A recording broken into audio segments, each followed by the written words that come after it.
DW Africa Link.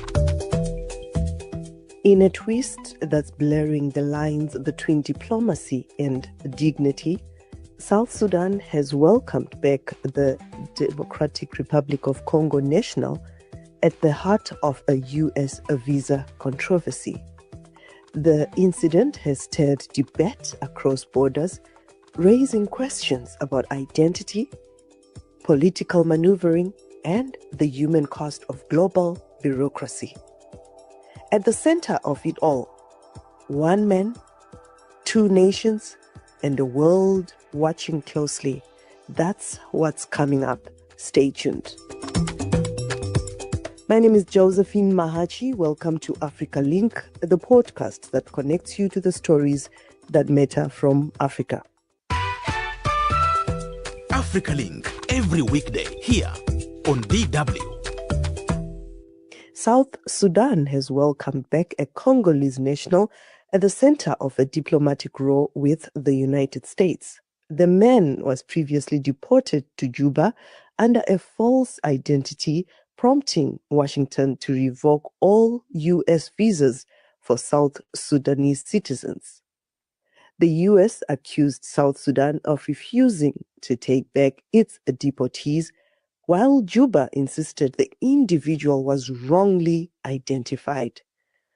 After being returned to the U.S., he was flown back to South Sudan on Wednesday this week and received by top officials, including representatives from the U.S. Embassy.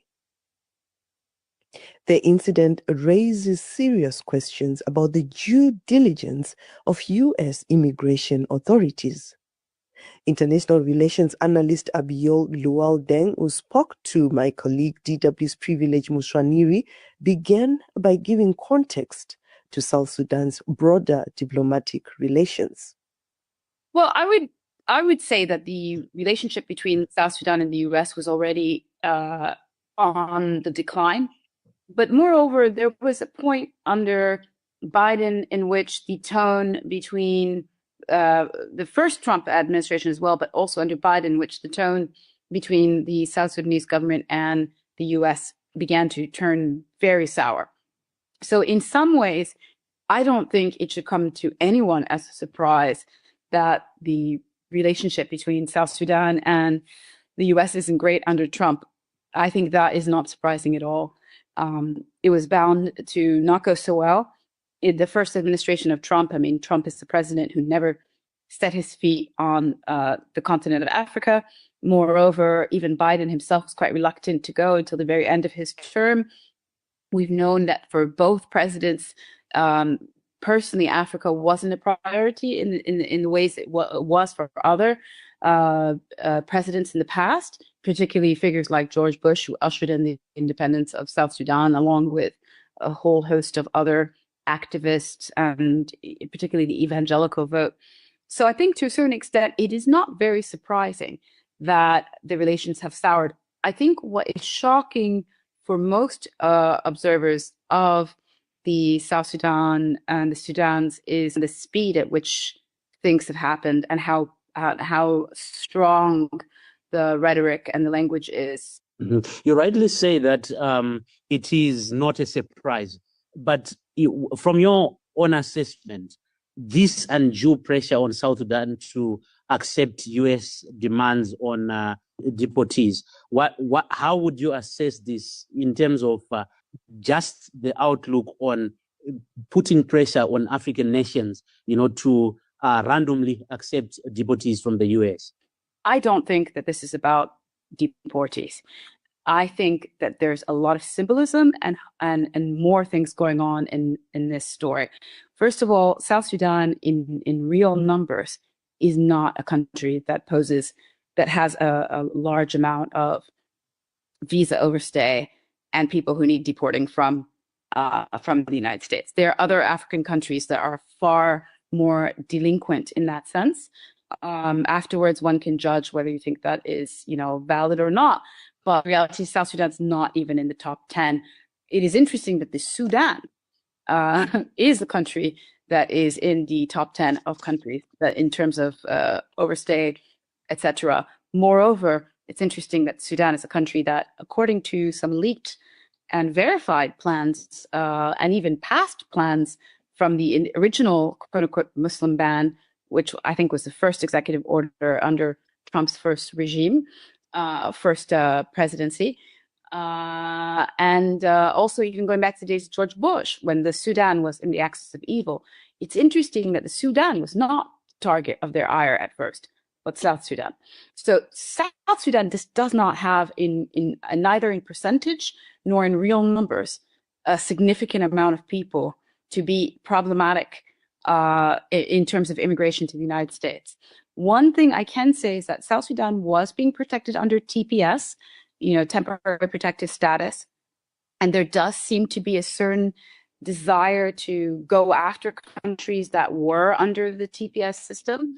But I believe if you look at the list of other countries that were under TPS, there are a few others in Africa and globally, and not just South Sudan. So it's quite odd. South Sudan is also a very low population in general in the world, less than 15 million people. And the majority of South Sudanese people are in sub-Saharan Africa.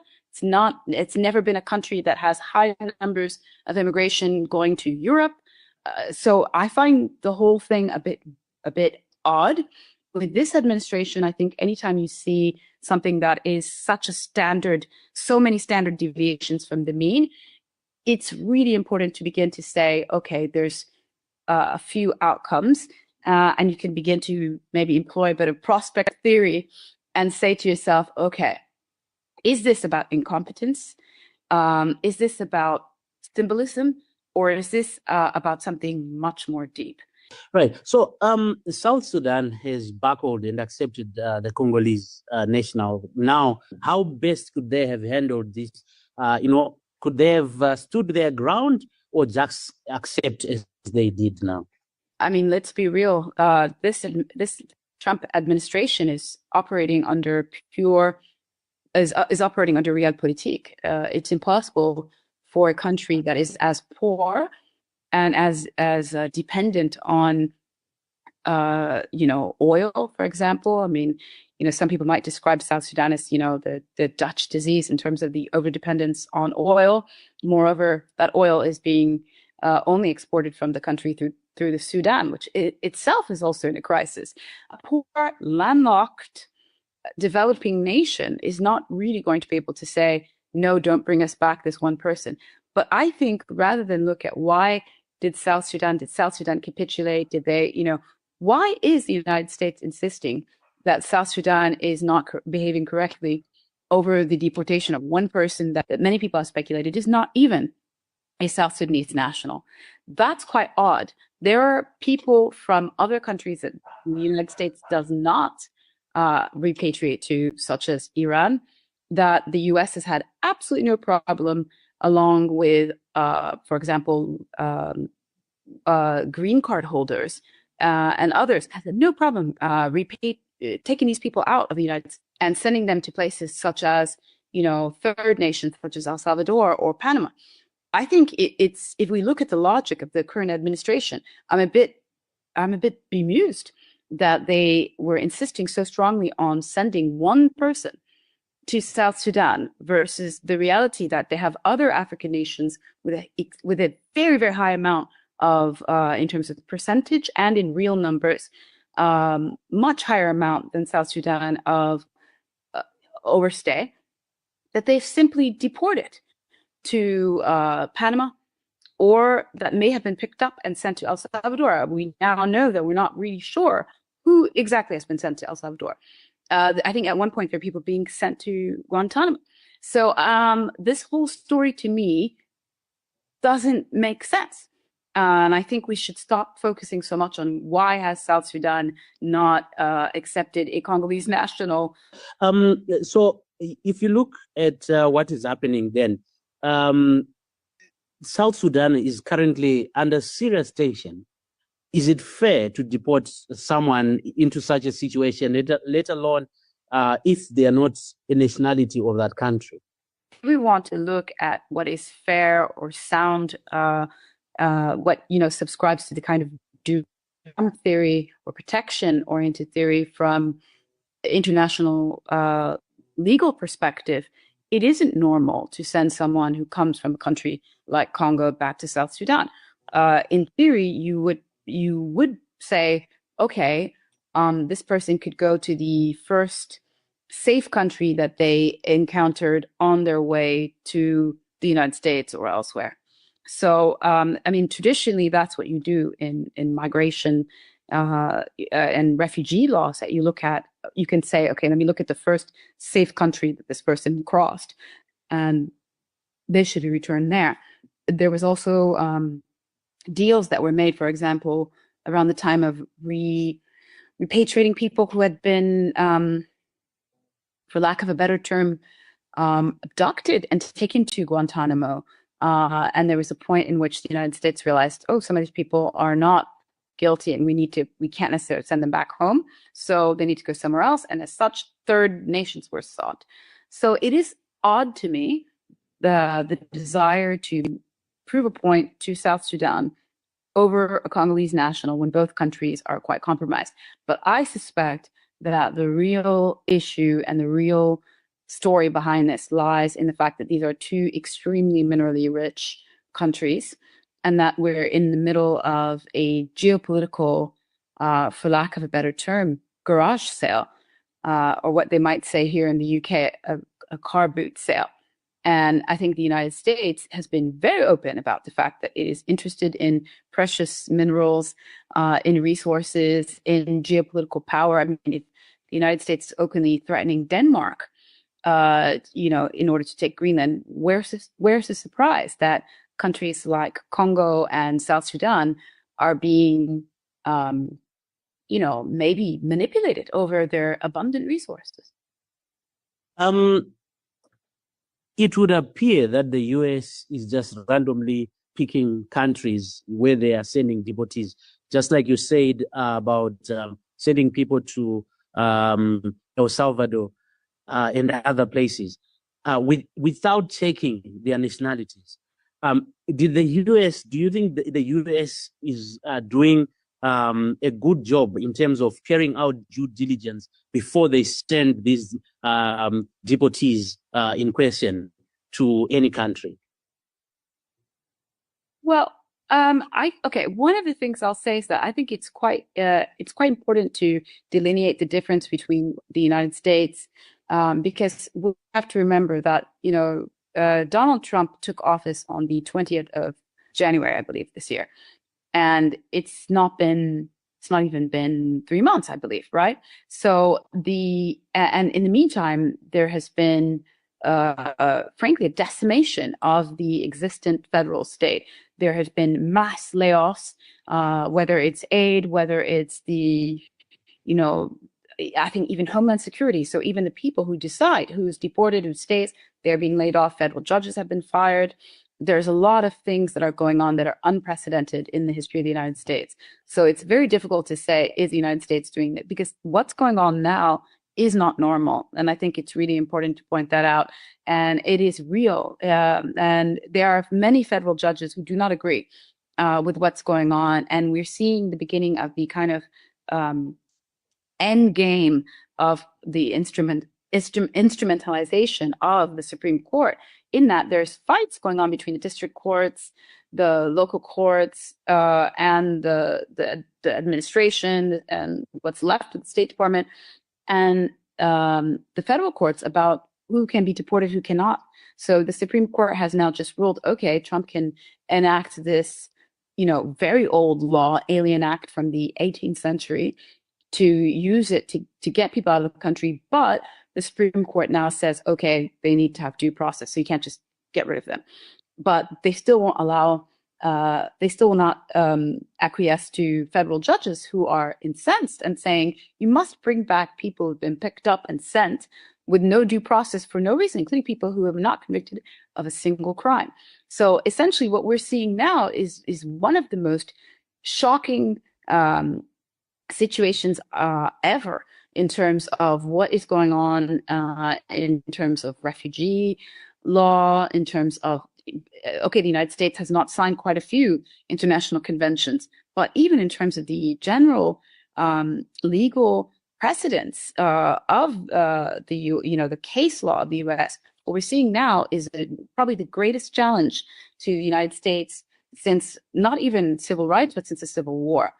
So I think it is difficult to say, oh, they're not checking their nationalities or not. I think the people who go and arrest these people are under orders of the Homeland Security and ICE, being run by people who are loyal to Trump, who are operating as they like. We now know that they've even picked up U.S. citizens and detained them for any amount of time and then have had to release them.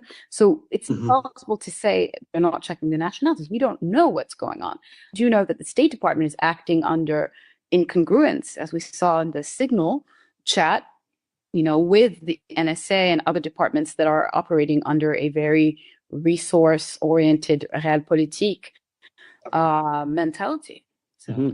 But over now, if you are looking at the bigger picture, what is the implications in terms of the global relations with how the Trump administration is handling all these issues where there's no due processes being done? One thing I'll say is that I think there might be a bit of a sense of disbelief going on globally where people are having a hard time understanding what's going on. And a lot of that is by design. Things are happening so fast and there are so many things happening every day that I think it's simply difficult for people to comprehend just how much the United States, the usual habits of the United States have been undone. We're talking about things like 80% plus cuts in the aid the United States gives. That is the entire basis of the soft power of the United States since the Second World War, and especially during the Cold War, gone. So we're talking about people who don't care, people who are treating their closest allies, including allies like Canada and Mexico that have deals with the United States, like enemies. We know now that there is now a 104% tariff on China. I've never heard of a 100% tariff, but a 104% tariff. I think it's quite something else, right? So we are now seeing a situation in which this administration is moving increasingly towards a regime, and they really do not care. They are unabashedly talking about arresting U.S. citizens and deporting them to El Salvador. That happened last night. They are, talking about military parades on Trump's birthday. The more you listen to it, the more you say, okay, I'm not sure that some of these questions even make sense, because South Sudan is just this tiny little country in Africa, that it's the newest country in the world. We don't know if the reasons for this persecution have something to do with the resource fight that's going on in the region. And I suspect that there is a huge amount of that is involved in that. Personally, I would say if you are a person who follows African geopolitics, look at where the resources are. Okay. Right. Maybe lastly, how is the revoking of visas to South Sudanese likely to affect those who had started the new life in various states? You look at mostly maybe your basketball players who are within big clubs. Right. Well, I won't say just, I just want to add, not just basketball players. I would argue, I'm not sure how much you follow the fashion and beauty industry, which is also worth billions of dollars, but there is a disproportionate amount of South Sudanese fashion models, both male and female. And many of them are South Sudanese passport holders. And this is going to affect things like New York Fashion Week, and these, fashion and beauty industry is worth billions. Look at someone like Rihanna. She made more money in makeup and fashion than she did singing. So the reality is that how is this going to affect things? I think it will definitely hurt the Trump administration. The fact that the day that Marco Rubio announced this was the same that there was the semifinal of the NCAA basketball tournament, and that the forward of Duke University, which was playing in that final, was a South Sudanese citizen. And people were legitimately asking, it was even on the news here in the UK, where people were legitimately asking, is he going to be picked up after this game by ICE? And I think that when you make these kind of arbitrary decisions more realistic for people, where it's their favorite basketball player. And, the passion that fans have for college basketball in America is really huge. And a lot of people for the first time realized how bad this visa thing is. What does that have to do with this guy who plays basketball for us? He's not a criminal. Why does he have to go? Or what does, my favorite model or Instagram influencer have to do with this? So I think what the administration is doing is a big mistake, because I think they might radicalize some of the younger people. They might radicalize some American people who don't necessarily, who maybe felt like the government was only going after criminals. But now with South Sudanese, it's the first time they said, all of you have to go. And I think American people, I'm an American, so I'm biased, but I think American people are ultimately quite fair. And I think that people feel a bit shocked that everybody has to go over one guy. Make that make sense, right? So I think it's this kind of punishment in combination with the tariffs and the other behavior is starting to make people question what really is going on. And I also think that there is a lack of understanding from the Trump administration of how many people have a soft spot for South Sudan. There was an incredible amount of outpour of love for the South Sudanese basketball team last summer in the Olympics when they played against the US. People were really proud, to see a country when they heard that, the basketball team included refugees and people who played outdoors, right? There was an incredible kind of sense of good sportsmanship. So I think that this is a mistake. It's not a country that has ever done anything wrong to America. It doesn't even fit the criteria. It's the first country in the world to face this kind of collective punishment. And I think that it was a mistake. Would you think the Trump administration will reconsider soon about the decision? They will. Of course they will. But the thing about these people, the thing about this administration is that they seem to be very, it's a bit chaotic, right? If you look at what's going on even with the tariffs, right, it's a bit chaotic. Abiol Luang Deng, international relations analyst, speaking to DW's Privilege Mushaniri. So what do top officials in South Sudan and civil society groups think about the political impasse between their country and the United States? The government deeply regrets that despite this history of collaboration and partnership, South Sudan now faces a broad revocation of visas based on an isolated incident involving misrepresentation by an individual who is not a South Sudanese national. Comprehensive verification processes confirm that this individual is a national of the Democratic Republic of Congo named Makula Kintu. Both Juba and Washington need to provide more information about this particular person, so that this person problem that led to the political deterioration between Juba and Washington is properly explained, because we believe there's a lot of secrets behind this particular person in terms of his deportation and rejection or non-acceptance for him to be deported. And I think that also goes together with the frustration of U.S. government on the political development in the country, where our leaders are unable to deliver. And we have seen issues of election, U.S. is disappointed. Issues of violations of arms embargo, U.S. is disappointed.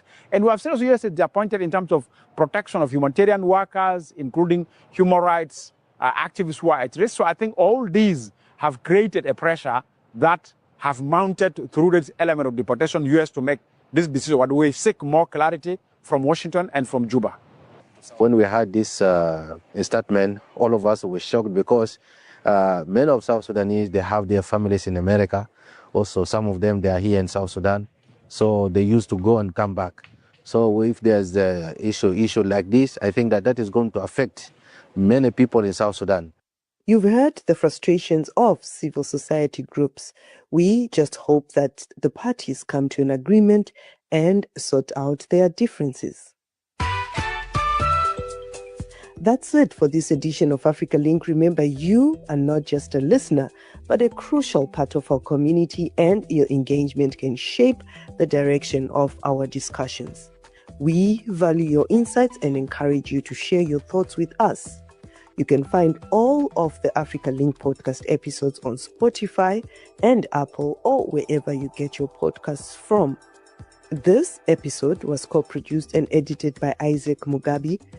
My name is Josephine Mahachi. Thanks for listening. Until the next one, it's bye for now. DW